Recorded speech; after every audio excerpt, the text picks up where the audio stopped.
Okay, take two. All right, 5.1, we're going to talk about exponents.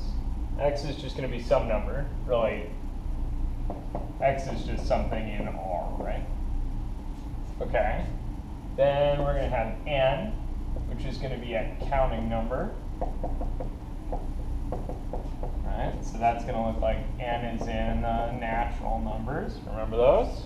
So these are 1, 2, 3, 4, blah, blah, blah.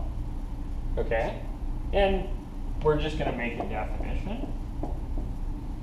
And that definition is just going to be a notational thing. And that's just going to be, when I write this symbol, I pronounce it as x to the n.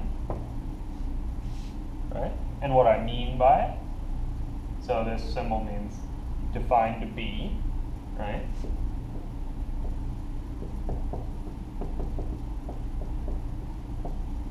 So x to the n, I'm going to say x to the n, and it's defined to be x times x times x onwards, right? We're multiplying a bunch of x's, and specifically we're going to multiply n of them together.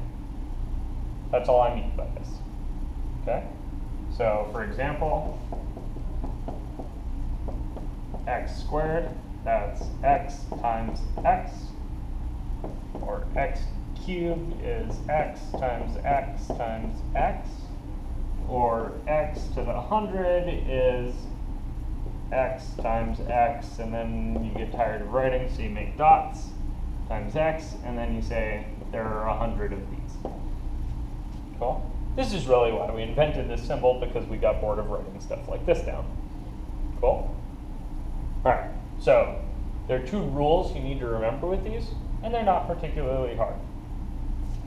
The first rule is just if I take an x to the n and multiply by x to the m, here we should probably also assume that m is in n, right? So this is another counting number.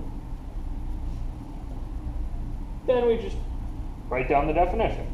Okay, so x to the n means I take n x's, multiply them together.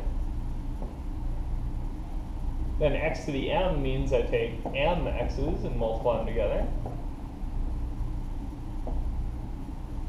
So really, this is just a question about a party, right? We've got n x's at the party, and then m more show up. All told, there are n plus m x's. They're all multiplied together. So that's x to the n plus m. Okay, so these are my rules, right? There's going to be a few of these, but x to the n times x to the m is x to the n plus m. One way you can remember this is that there's two x's to two powers, gives you x to the sum of the powers. If I'm doing the other option, which is where I take x to the m and raise it to the m, this one gets a little bit longer to write down, but isn't actually harder. So this gives me x to the n times x to the m, x to the n times x to the n times x to the n, and so forth. And there are all told m of these multiplied together.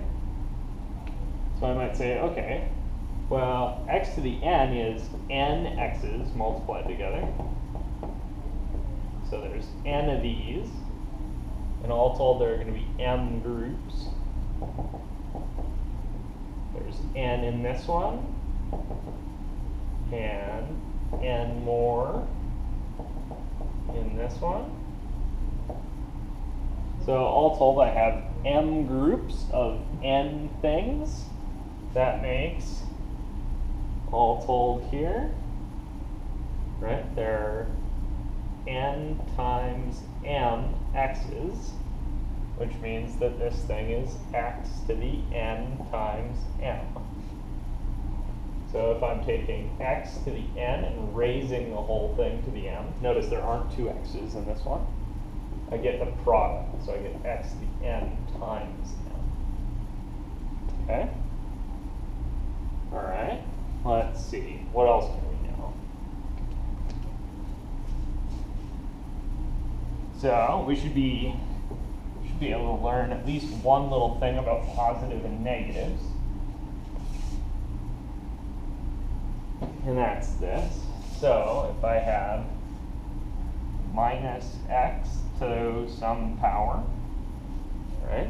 Really, what do I mean by this? I mean, this is, okay, minus x is minus 1, oops, times x, right? Raised to the n, which means that I've got a minus 1 times an x times a minus 1 times an x, kind of so on until I've got a minus 1 times an x. And there are, let's see, just talking about the minus 1s, how many minus 1s are there? Well, there's n of them, right?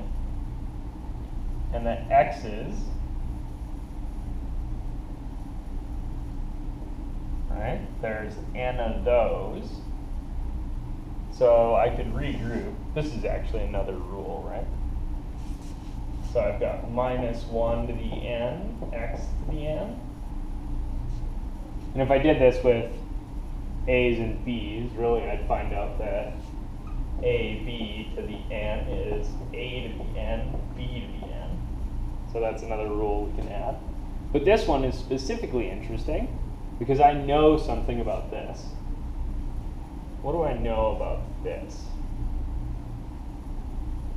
I know that, let's see, if I multiply minus 1 times itself, I get 1. And I wouldn't really need to write that. But then if I multiply it by itself again, I get negative 1. Then if I multiply it by itself again, I get positive 1. You guys see this? So it alternates between positive 1 and negative 1. Right? So it's either positive 1 or negative 1. And it's positive 1 if n is something, and it's negative 1 if n is, I'm hoping you guys are filling these in with even, right? If they're in pairs, it's even, and then it's 1. And if they're not in pairs, and n is odd, and there's 1 left over, right, which gives me minus 1. So this is the kind of rule we're going with. Minus x to the n is x to the n if n is, which one's it when it's 1? Even. Dang it, even. And it's minus x to the n if n is odd. Okay? So this lets us kind of simplify. In general, we need to remember, though, that it matters if the minus is inside the parentheses or outside. Because when the power is even, sometimes we don't need that minus anymore. Cool? Want to do some examples?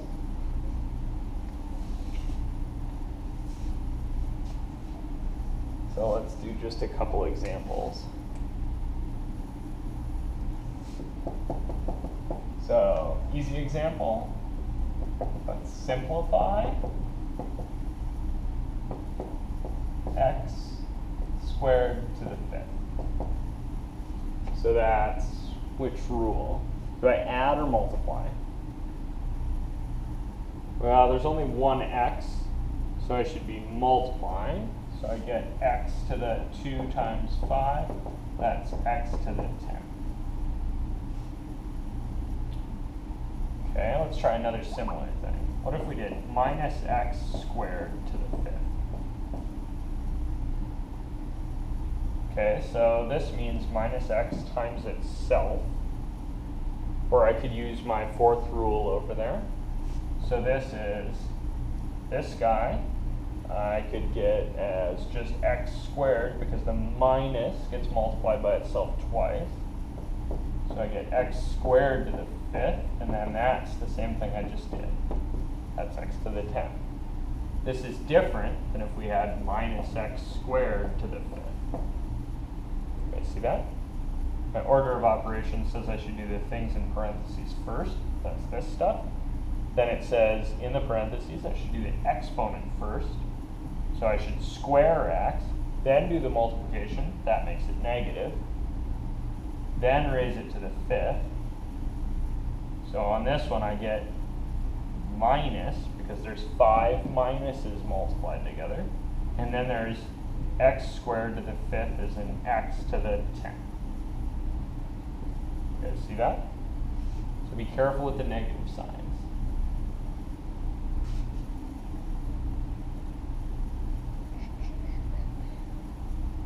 Let's try another one. Let's do a cubed b to the 4th. Okay, so let's see. I should use my rule about distributing powers, or I could just write down what it means to have 4 of these. So I could write a cubed b times a cubed times b. So like a cubed b times a cubed b times a cubed b times a cubed b. And then I could regroup because multiplication doesn't care. The parentheses here aren't necessary because everything's being multiplied. So I could rewrite this as a cubed times a cubed times a cubed times a cubed times b times b times b times b, which is a cubed to the 4th times b to the 4th. B to the 4th is simple. A cubed to the 4th, I want to use the first or second rule. Oh, there's only one a, right? So it's second rule. So I get a to the 12th, b to the 4th. Sorry, these were 3 separate examples. I didn't circle the answers to any. Cool. All right. So this is section 5.1. You should take a crack at it. This is all I want you to start on for now.